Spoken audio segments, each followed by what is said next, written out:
दोस्तों नमस्कार। आइए आज आपको सफ़र करवाते हैं रात की दुबई का।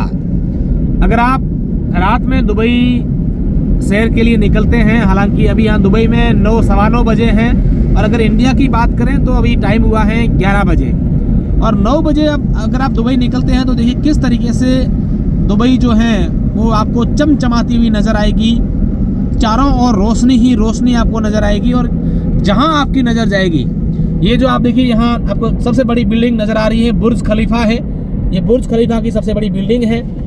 और अभी हम रात को सैर के लिए रात के समय में दुबई को देखने के लिए निकले हैं, तो बहुत ही आनंद आ रहा है।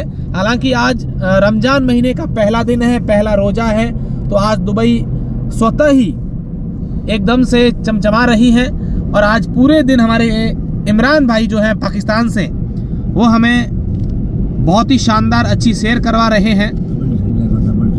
और आज जब हमने इमरान भाई का एक वीडियो अपलोड किया था तो कई लोग कहते हैं कि यार इंडिया में सब लोग मिलजुल के क्यों नहीं रहते, दुबई में हिंदू चाहे पाकिस्तान के हो चाहे हिंदुस्तान के हो, सब लोग भाई भाई की तरह रहते हैं। तो वहाँ पर क्या है कि कुछ नेता लोग और कुछ हम लोग, मीडिया और नेता अपनी दुकानें चलाने के लिए जो है वो कुछ न कुछ कहते रहते हैं, लेकिन वाकई में ज़मीनी अगर हकीकत की बात करें तो वहाँ पर इंडिया में भी हिंदू और मुस्लिम एक भाइयों की तरह रहते हैं। ये तो बस हम लोगों का कुछ न कुछ होता रहता है, और कुछ ऐसे लोग होते भी हैं जो पूरी कौम को बदनाम करते हैं। कुछ लोग ऐसे होते हैं जो पूरी कौम को बदनाम करते हैं, चाहे वो हिंदुओं में हो चाहे मुसलमान में हो। कोई धर्म बुरा नहीं होता है, कुछ लोग बुरे होते हैं जो हमेशा से ऐसी गंदगी फैलाते रहते हैं, चाहे सोशल मीडिया पे फैलाने का काम कर रहे हो या फिर अलग अलग जगहों पर फैलाने का काम करते हो, तो वो गंदगी फैलाते हैं। आज भी कई सारे लोग जो है वो कमेंट्स कर रहे थे, ये हैं वो हैं। तो ऐसे लोगों के कारण ये गंदगी फैलती है। उसके बाद एक माहौल बनता है और कुछ चीज़ें लोग फिर मीडिया भी अपनी काम करती है, उनका एक प्रोफेशन होता है। और राजनीति में भी ऐसा होता रहता है। हम किसी राजनीति के चाहे किसी भी पार्टी के और कोई नेता हो, तो कुछ लोग अपनी चीज़ें ऐसी करती हैं जिससे ये जहर फैलता है। लेकिन वाकई में अगर भारत की बात करें तो भारत के ग्रामीण क्षेत्रों में आप जाइए, शहरी क्षेत्रों में जाइए, जहां आपको मालूम नहीं चलेगा कि ये हिंदू है या मुस्लिम है।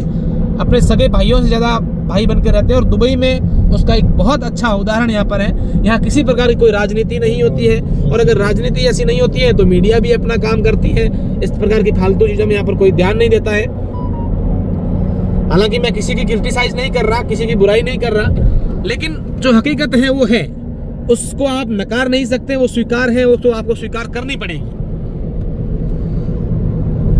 आज वहाँ मैं मतलब ज़्यादा एक्सपीरियंस नहीं है, मैंने दुबई के बारे में पहले बहुत कुछ सुना था और ये ऐसी है दुबई यहाँ है। लेकिन 2 दिन से जब मैं दुबई घूम रहा हूँ और मैंने पूरी कोशिश की है कि ये दुबई में जब आया हूँ तो मैं पूरा का पूरा समय जो है यहाँ सीखने के लिए लूँ, यहाँ कैसे लोग रहते हैं, कैसे इनकी रहन सहन है, किस तरह का व्यवहार है, वो सब मैं सीखूँ। और मेरे जीवन में जब मेरा काम करूँ मैं, तो वो सीखा हुआ मेरा एक्सपीरियंस है, मेरा अनुभव है, वो मेरे काम में यूज लूँ, ताकि हो सकता है मेरे से 1-2 लोग भी अगर इंस्पायर होते हैं तो मेरे लिए सफल मेरा दुबई का टूर रहेगा।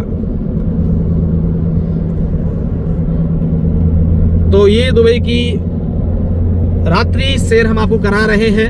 हालांकि बड़ी बड़ी बिल्डिंगें एक तरफ रह गई है, और यहाँ पर जब दुबई में हम आए हैं, यहाँ कोई बड़ा छोटा नहीं है। मैं आपको एक चीज और बताना चाहूंगा, बहुत ही गहरी बात है, बहुत ही महत्वपूर्ण बात है। हमारे वहाँ हम लोग देखते हैं कि जो कोई बड़ा लोग होता है वो बहुत बड़ा होता है, और उससे छोटे लोग जो होते हैं वो मिलने के लिए तरसते हैं, अरे वो साहब आ गए, ये साहब आ गए। लेकिन यहाँ कोई साहब नहीं है, सब एक जैसे हैं। चाहे छोटे से छोटा मजदूर लेबर का क्लास का काम करते हैं, वो भी उनके लिए दुबई के लोगों के लिए बराबर है, उनकी भी वैल्यूशन। और अगर कोई बहुत बड़ा काम करता है तो उनके लिए भी वो बराबर ही है। यहाँ आपके कागज मजबूत होने चाहिए, बाकी इंसान एक जैसे है, एक समान है। अगर व्यक्ति रोड कोई क्रॉस कर रहा है तो यहाँ वैल्यू इंसानियत की है, न कि किसी पैसे वालों की या किसी बड़े व्यक्ति की। मैं सही कह रहा हूँ इमरान भाई? सही, आप सही कह रहे हो। वो गाड़ी रोकेगा, सभी समान पैदल चलने वाली बड़ा छोटे का पैसा, तब तक वो गाड़ी नहीं हटाएगा।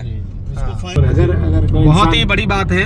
और यहाँ देखिए खास बात है कि यार वहाँ पर कोई होता है ना, मेरे पास समय नहीं है यार, मैं मेरा काम कर रहा हूँ, मैं ये हूँ, मैं वो हूँ। लेकिन यहाँ सबके पास समय है, सबके पास समय है। यहाँ अपना काम कर रहे हैं तो कर रहे हैं, लेकिन कोई अगर मिलने वाला आ गया तो उनके लिए आराम से। कल से हम जब यहाँ से आए हैं, कल से यहाँ घूम रहे हैं, तो करीब करीब 100 लोग हैं वो मिलने के लिए अलग अलग हमारे साथ हैं। ये कौन सा स्टेडियम है? ये अलवसल अलवसल फुटबॉल स्टेडियम। फुटबॉल का स्टेडियम है। जो दुबई की टीम यहाँ खेलती है। ओके, ये दुबई का फुटबॉल स्टेडियम है और कल भारत और न्यूजीलैंड का इंटरनेशनल मैच भी है। कहाँ पर है? है दुबई में ही, दुबई में स्पोर्ट सिटी। स्पोर्ट सिटी में है। स्पोर्ट सिटी है। बिजी कल तो अपन बिजी है, शायद नहीं जा पाएंगे, कोशिश करेंगे। हम लोग जिस एरिया में उसी एरिया अच्छा, ये कौन सी होटल है? ये ये देखिए भाई साहब, अलजदाब। ये नया बना है बर्सेलो होटल एंड रिजॉर्ट, बहुत ही शानदार। इटालियन। हाँ, इटालियन। अच्छा, अब हम जैसे एक रुके, यहाँ पर सिग्नल है तो यहाँ पर सिग्नल पे रुक गए। और इंडिया में देखते हैं ये जो जेब्रा लाइन है इससे आगे लोग चले जाते हैं, लाइट पीछे दिखती नहीं, कितने सेकंड चल रहे हैं वो है, लेकिन यहाँ पहले रुकती है, आराम से प्रॉपर से सिस्टमेटिक से चीज़ें चलती हैं। ट्रैफिक्स और यहाँ की जो गाड़ियाँ हैं वो कहीं ना कहीं, सिर्फ मैं दुबई की अच्छाइयाँ नहीं कर रहा हूँ या फिर मैं ये नहीं कहता कि हमारा देश खराब है या पाकिस्तान खराब है या वहाँ सिस्टम सही नहीं है, लेकिन अगर लोगों की वाकई में जान बचानी है, जो हम रोजाना हादसे देखते हैं, कई लोगों की जान चली जाती है, कई बच्चे जो है वो अनाथ हो जाते हैं, किसी की माता चली जाती है, किसी के पिता चली जाती है, किसी का भाई बहन, वो हादसे देख करके बड़ा दुख होता है कि यहाँ का जो सिस्टम है, मतलब सिंगल टाइम भी आपको ये नहीं लगेगा कि यहाँ कभी हादसा हुआ होगा। हाँ, कुछ लोग होते हैं जिस प्रकार की ऐसी होती है, हम उस बात को भी नकार नहीं सकते, लेकिन वाकई में भाई साहब यहाँ का जो सिस्टम है, यहाँ का सड़क सिस्टम है, ट्रैफिक सिस्टम है, वो काबिले तारीफ है। बहुत बहुत, कितने भी तारीफ करें कम है।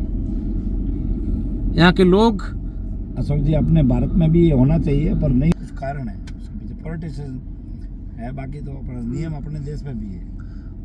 नियम सही बात है, लेकिन कुछ पॉलिटिशियन करो, सरकार की करो, लेकिन कुछ जनता को जागरूक होना पड़ेगा। भी है। हाँ। हम लोग कुछ भी, भाई मीडिया, प्रशासन, सरकार कुछ भी कर लें, लेकिन जब तक जनता जागरूक नहीं होती है तब तक ये चीजें संभव नहीं है। और यहाँ की पब्लिक अवेयर है, यहाँ की पब्लिक मैंने कभी मुझे दुबई की पुलिस वाले को मैंने एक तक नहीं देखा है। आज अपने यूएई में 130 देश के लोग रहते हैं, 130 देशों के लोग रहते हैं, सभी का सोच विचार एक जैसा है। ये बहुत बड़ी बात है। और मैंने दुबई में अभी तक मैं घूम रहा हूँ, मैंने एक पुलिसकर्मी नहीं देखा है कि पुलिस होती क्या है। बाकी वहाँ तो कोई कार्यक्रम होता है, कोई रैली होती है, तो जितने रैली में या कार्यक्रम में लोग नहीं है तो उससे ज्यादा पुलिस आ जाती है। बिल्कुल सही कहा, यहाँ आपने पुलिस वाला एक भी नहीं देखा। एक भी नहीं देखा हमने। आज तीसरा दिन है, एक पुलिस वाला। तो इसके लिए हम सब लोगों को अवेयर होना पड़ेगा, जागरूक होना पड़ेगा। पुलिस सिर्फ कुछ नहीं कर सकती, सरकार, नेता, मंत्री सिर्फ अकेले वो कुछ भी नहीं कर सकते। जब तक जनता का साथ नहीं है तब तक आप कुछ भी नहीं कर सकते। शुरुआत घर से करनी पड़ेगी। बिल्कुल, आप सही कह रहे हैं। ये देखिए, बहुत बड़ी बड़ी बिल्डिंग है, बहुत अच्छी अच्छी सड़कें। आज हम कम से कम आप मान के चलो कि 700-800 किलोमीटर का हमने, 700-800 नहीं, 1000 किलोमीटर के मामले में दुनिया का सबसे नंबर 1 है दुबई। और सबसे खास बात क्या है, सफाई का मामला तो है, लेकिन मैंने पुलिस के साथ साथ किसी भी सफाई कर्मी को भी हाथ में झाड़ू लिए हुए नहीं देखा है। नहीं देखा। कब करते जाते वो भी बना रोड पे एक छोटा सा, क्योंकि जनता यहाँ कचरा करती ही नहीं है ना। इनका नहीं मिलता आपको रोड। जनता यहाँ कचरा ही नहीं करेगी तो आपको क्या मतलब है यहाँ। आलीशान कुछ चाय का पार्सल कुछ भी हो डस्टबिन में डालेगा। बहुत शानदार, आप सही बात कह रहे हैं। ये अभी हम अल जदाफ पहुंचे हैं जहां हमारी होटल है। होटल है, इसके पीछे बड़े होटल के पीछे होटल है। ये हमारी आ गई होटल, जिस होटल में हम स्टे करेंगे। इस होटल में हम रुके हुए हैं, अल जदाफ डबल ट्री, हिल्टन ग्रुप द्वारा ये मेंटेन है। ये हमारी होटल है जिसके अंदर भी हम लोग जाएंगे। तो दीजिए इजाजत, नमस्कार, मिलते हैं फिर। गला खराब हो गया है, यहाँ पर लोगों ने बहुत अच्छी चाकरी की है, ठंडा वंडा कुछ खा करके गले के थोड़ा सा खराब हुआ है। तो इस वीडियो को भी शेयर कीजिएगा, अच्छी जानकारी हमने देने की कोशिश की है और भी बहुत सारी जानकारी हम आपको देंगे। अपना ख्याल रखिए, नमस्कार रहिए। अशोक शेरा के साथ, और पाकिस्तान के भाइयों से भी बोल दो जी, बिल्कुल सब पाकिस्तान भाई जितने भी जुड़े रहिए जी, इनके साथ, इनको फॉलो करें, पेज को लाइक करें और शेयर करें। बिल्कुल, थैंक यू।